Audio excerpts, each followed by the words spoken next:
coming. He literally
So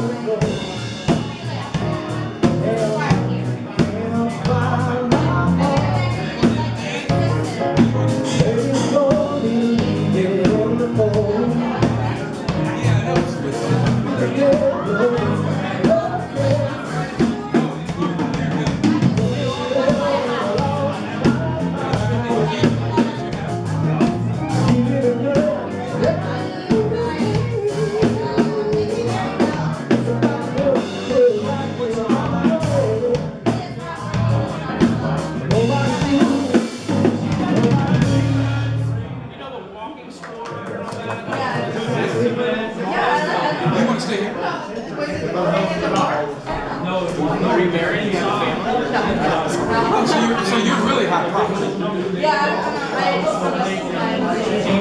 Oh, so now you're on the market? Can you retail market? Can you wear a green? That's when you go to these events when they have. Right. Green is no art. Yeah, but I've actually literally, because my business is called Meet Me Deal. It's not a dating service. So Meet Me is an actual dating service. So I came up with the name Meet Me DMV, which is about business networking. I'd rather people meet, understanding that they're both a sustainable lifestyle, rather than just jumping into yeah.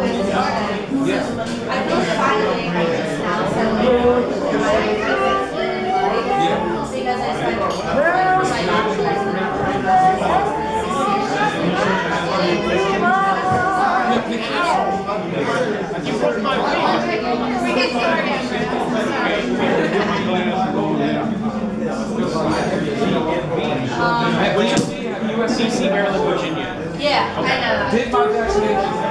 Don't mention virus. I was using that joke. I've been using that so 5 years ago. Hey, that's so 5 years ago.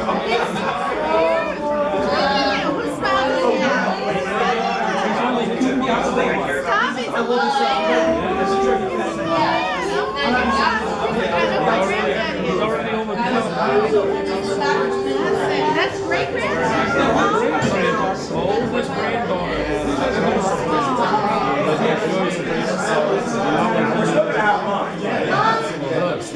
When I was in DC. That's right.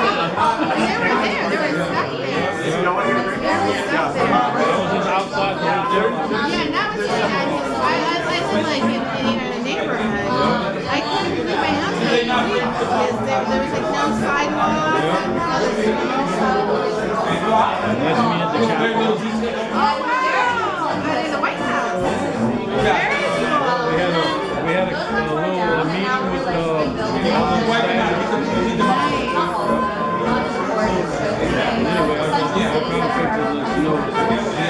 that was the sidewalk I was supposed to walk on. Yeah, but at least it was clean because right there it was like ice. It was ice. Yeah. They have a little vlog and you go out your backyard. He didn't like it. No, she was okay. I was like, please do not slip. I cannot go down those stairs to pick you up.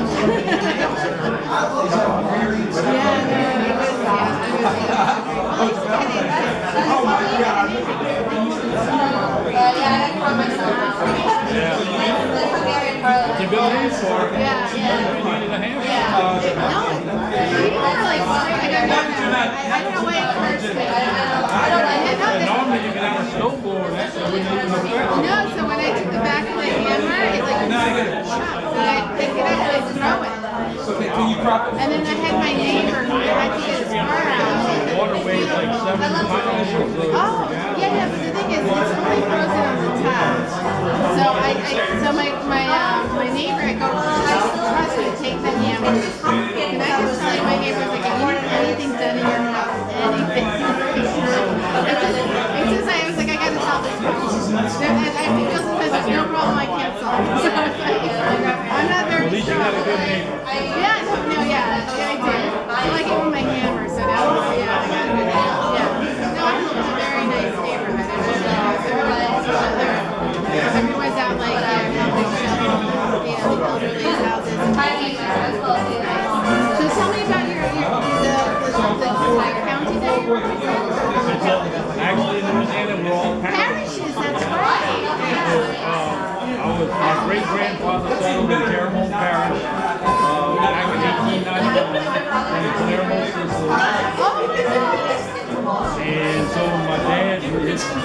you know, then he had a son that had my dad, and the way it goes is he only had one son to pass on. My dad only had one son, which is me, and I only got one son, and now he only has one son. One son and three girls. One son and three girls. The 5 generations. Oh, wow. But anyway, Terrebonne Parish, when my great-grandfather settled there, he was actually in New Orleans, and his brother-in-law said, we got to make a trip up east, which is in Terrebonne Parish. And so they made a trip, and he never left. He said, because Houma is made up of, you have the Mississippi River, it feeds Bayou Lafourche, which feeds a big bayou in Lafourche Parish. But off of that, it had 5 tributaries into Terrebonne, and so you had these 5 major bayous that built all the land up over the years. Well, we used to, but anyway, so what he did, he set up a little country store in town, and then hooked up a horse and buggy, and he'd go down each bayou once a week, selling pots, pans, and all that sort of thing, and trading it for chickens, eggs, or whatever, and bring that back to his country store, and then he'd go down the next bayou the next week, the next bayou the next week, and that's how he made his living. Couldn't speak a word of English until he learned it. Oh my God, so what was he selling? No, he would bring them pots, pans, Oh, pots, pans, okay. all that sort of thing, and then they would trade him eggs and Oh my and then God, bring that to no town. English. Yeah. That's amazing. And that's how he made a living. Ended up buying, when he passed away, he had bought like 50 houses in town around him. So he had like 50 rent houses. Wow. And so he raised all his kids.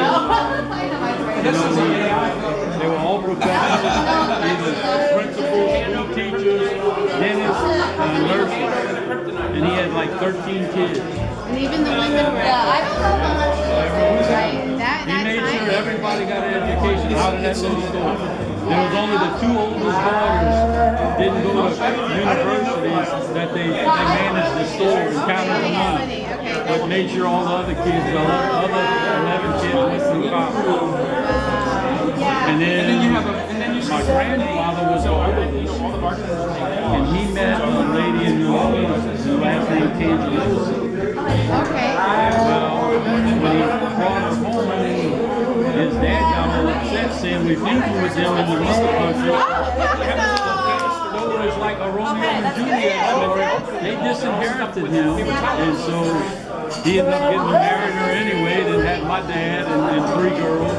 And so he ended up the shoe repairman on Main Street because his new wife, that uncle was a shoemaker and fixed shoes, and he taught my grandfather how to do it. And so he was the only shoe repairman in Houma for many years. Wow. When we used to go get our shoes repaired back in the day.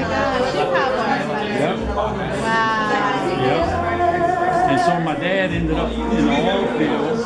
When he was coming up, when he got back from the Navy, he got a job with one of the oil companies there, and he was always in oil, worked for the oil companies all the time. And so he had a kind of, it was a rough time,